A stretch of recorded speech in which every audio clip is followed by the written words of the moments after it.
देखिए, बिस्मिल्लाहिर्रहमानिर्रहीम।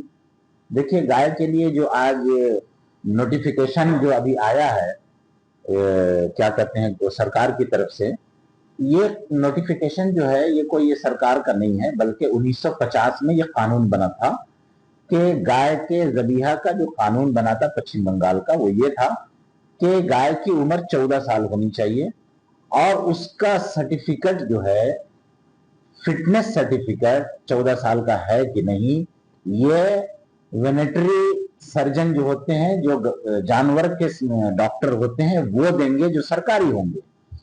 दूसरी चीज उसमें यह है कि ओपन जगह में या आम जगहों में गाय की कुर्बानी या उसका ज़बीहा नहीं होगा। तीसरा चीज यह है कि क्या कहते हैं इसको, इसका पर्दे के साथ किया जाएगा। तो हम, बहुत अच्छी बात है, हम गवर्नमेंट का जो ये कानून है इसको हम चाहते हैं कि सब लोग इसको माने, क्योंकि इससे पहले जितनी भी सरकारें आई हैं सबों ने मुसलमानों को, चूंकि वोट लेना था तो मुसलमानों का वोट लिया और थोड़ा सा छूट दे दिया कि तुम गोश्त खाते रहो और तुमको तो कोई मतलब नहीं है दुनिया से।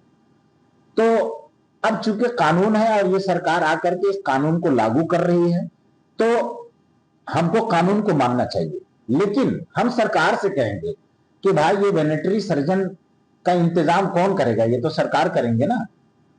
दूसरी चीज ये है कि स्लॉटर हाउस हर इलाके में बनाने की जिम्मेदारी सरकार की है, कारपोरेशन की है, कोई पब्लिक की नहीं है। तो पहले ये तमाम चीजों को बना देना चाहिए, उसके बाद इस कानून को लागू करने से लोगों को परेशानी नहीं होती। लेकिन अगर फिर भी ऑर्डर आपका जारी है, आपने नोटिफिकेशन जारी किया है, तो हम मुसलमानों से यही कहेंगे कि आप गाय की कुर्बानी मुकम्मल मत कीजिए, गाय को मुकम्मल खाना पीना भी छोड़ दीजिए, क्योंकि मुसलमान अगर गाय की कुर्बानी नहीं करेगा, गाय खाना पीना छोड़ देगा, तो मुसलमान का इसमें कोई नुकसान नहीं होगा। सबसे ज्यादा नुकसान हमारे हिंदू भाइयों का होगा। जो घोष बिरादरी है या उसको जादव कहते हैं, पालते तो हिंदू भाई हैं, और जब तक पालते रहते हैं, कब तक, जब तक वो दूध देती है। जब दूध देना, बच्चे देना बंद कर देती है, तो वो बेचते हैं किसके हाथ पे? मुसलमान के हाथ पे। और जिस गाय की कीमत 15,000, 20,000, 25,000 होती है, मुसलमान कुर्बानी के टाइम में उसको 60,000, 70,000, 1,00,000 में खरीदते हैं। तो हमारे जादव भाई एक जानवर को बेच करके 4 जानवर खरीदते हैं। तो ये हमारे हिंदू भाई का फाइनेंशियल कंडीशन मजबूत होता है। और गाय को क्या नेशनल। और दूसरी बात यह है, मैं इसको मुकम्मल कर लेता हूं। दूसरी बात यह है कि जब मुसलमान गाय खाना छोड़ देंगे तो इनकी ये फाइनेंशियल कंडीशन कमजोर होने लगेगी। और मुसलमान जब बकरा, छागल, खासी, इस सब का अगर कुर्बानी करेगा, तो छागल, खस्सी ज्यादातर मुसलमान पालता है, तो मुसलमान का फाइनेंशियल कंडीशन मजबूत होगा, मुसलमान को तरक्की मिलेगी।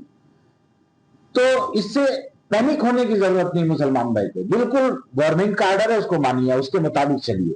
और हम सरकार से अपील करते हैं कि गाय को नेशनल जानवर का दर्जा दीजिए और इसका मुकम्मल खरीद फरोख्त, जो इसको ज़बह करके हमारा भारत दुनिया का दूसरा सबसे बड़ा बीफ एक्सपोर्टर बना हुआ है, उस पर मुकम्मल पाबंदी होनी चाहिए। और ये खास करके यूपी में सबसे ज्यादा स्लॉटर हाउस है, जिसका 99% मालिक हिंदू भाई है।